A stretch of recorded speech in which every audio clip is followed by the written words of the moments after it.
அஸ்ஸலாமு அலைக்கும் வரஹ்மத்துல்லாஹி வபரகாத்துஹு. அல்ஹம்துலில்லாஹ். இன்னைக்கு ரொம்ப ரொம்ப பவர்ஃபுல்லான ஒரு துவா பற்றி பார்க்கலாம். இன்ஷா அல்லாஹ். இந்த ஒரு துவாவுடைய ஸ்பெஷல் என்ன அப்படின்னா, மற்றவரின் மனதை மாற்றக்கூடிய ஒரு துவா.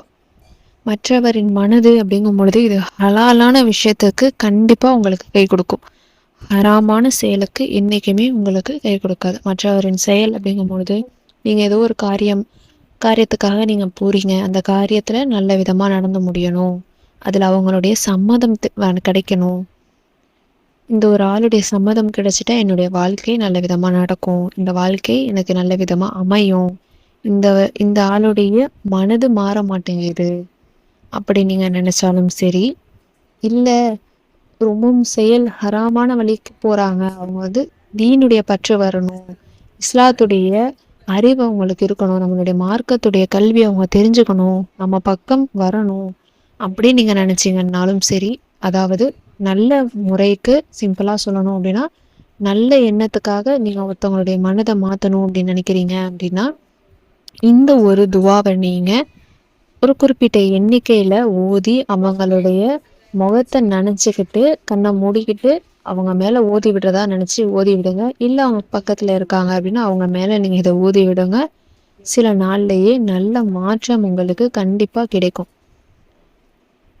வீட்டில் ஒரு ஆளுடைய சம்மதம் இருந்துட்டா போதும், நம்மளுடைய வாழ்க்கை இந்த ஒரு துணை நமக்கு கிடைக்கும், நல்ல ஒரு துணை, நல்ல ஒரு வாழ்க்கை. ஆனால் இந்த ஒரு ஆளுடைய சம்மதம் கிடைக்க மாட்டேங்குது, அப்படி வருத்தப்பட்டுட்டு இருக்கிறவங்களுக்கு இந்த ஒரு துவா ரொம்பவும் உதவியாக இருக்கும் இன்ஷா அல்லாஹ். இப்போ அந்த துவா என்ன அப்படின்னு முதல்ல பார்க்கலாம். இதை எப்படி ஓதணும் அப்படின்னு அடுத்தது நான் சொல்கிறேன்.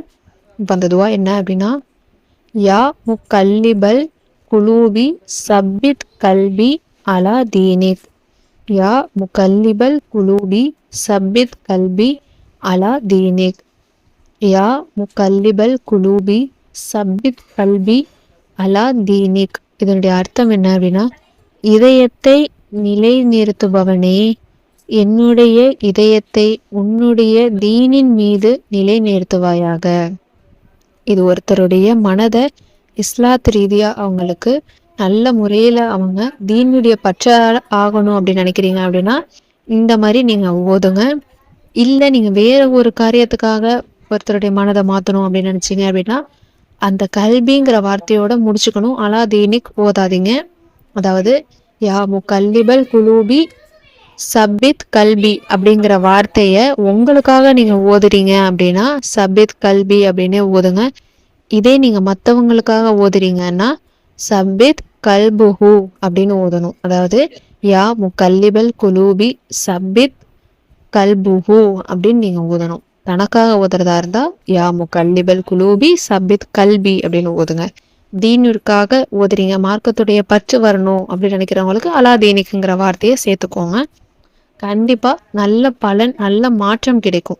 இப்போ நம்ம அந்த வார்த்தையை நம்ம ஓதும் பொழுது இதயத்தை நிலை நிறுத்துவனே, என்னுடைய இதயத்தை நிலை நிறுத்துவாயாக அப்படின்னு தனக்காக ஓதுறோம். இல்லை மற்றவங்களுக்காகனா மற்றவருடைய இதயத்தை இந்த விஷயத்துக்காக நிலை நிறுத்துவாங்க அப்படின்னு நம்ம ஓதுற அற்புதமான ஒரு துவா. மற்றவருடைய மனதை மாற்றணும், கெட்ட எண்ணத்துக்கு போகிறாங்க, கெட்ட வழியில் இருக்காங்க, கெட்ட தொடர்போடு இருக்காங்க, அவங்கள நல்ல நிலைக்கு கொண்டு வரணும், ஹலாலான முறைக்கு அவங்கள கொண்டு வரணும் அப்படின்னு நீங்கள் ஆசைப்பட்டீங்கன்னா தாராளமாக இந்த துவா உங்களுக்கு கண்டிப்பாக உதவியாக இருக்கும் இன்ஷா அல்லாஹ். இது நீங்கள் எத்தனை எண்ணிக்கையில் வேணாலும் நீங்கள் ஓதலாம். 11 முறை அப்படின்னு கூட நீங்கள் ஓதலாம். இல்லை கூடுதலான முறையில் நீங்கள் ஓதணும், எனக்கு சீக்கிரமாக கிடைக்கணும் அப்படின்னு நினச்சிங்கன்னா இன்னும் கூடுதலாக கூட ஓதுங்க. தொடர்ந்து செஞ்சுக்கிட்டே வாங்க. அதே மாதிரி ஐவேளை தொழுகையை தவற விடாமல் செஞ்சுக்கிட்டே வாங்க. அது ரொம்ப ரொம்ப முக்கியம். நம்ம ஒரு அமல் செய்கிறோம் அப்படின்னா ஃபஸ்ட்டு நம்ம ஐவேளை தொழுகையை கரெக்டாக ஃபாலோ பண்ணணும். அதுக்கப்புறம் தான் இந்த மாதிரி கூடுதலான எண்ணிக்கையில் கூடுதலான அமல்களை நம்ம செய்யும் பொழுது விரைவாக அந்த விஷயம் நமக்கு கிடைக்கும். நம்ம எதுவுமே செய்யாமல் தொழுவாமல் அல்லாஹுடைய வழிக்கு நம்ம செல்லாமல் வெறும் துவாக்களை ஓதி நம்ம காரியம் நடக்கணும் அப்படின்னு நினச்சிங்கன்னா கண்டிப்பாக அதை கை கொடுக்காது. தொழுகையோடு அழையுங்க, நிச்சயமாக அல்லாஹ் உங்களுக்கு பதில் தருவோம். அதே மாதிரி சஜிதாவுடைய நேரத்தில், அதாவது தொழுகையில் நீங்கள் சஜிதா செய்யும் பொழுதோ இல்லை மற்ற நேரத்தில் நீங்கள் துவா கேட்கும் பொழுது சஜிதா செய்யும் பொழுதோ யா முஜீபு யா அல்லா, யா முஜீபு யா அல்லா, யா முஜீபு யா அல்லா, துவாவை ஏற்றுக்கொள்பவனே, முறையீற்றை ஏற்றுக்கொள்பவனே, இதான் இதனுடைய அர்த்தம். நீங்க துவா கேட்கும்பொழுது இந்த ஒரு வார்த்தையை சேர்த்து நீங்க, அதாவது இந்த ஒரு இஸ்மை நீங்க சேர்த்து ஓதுங்க.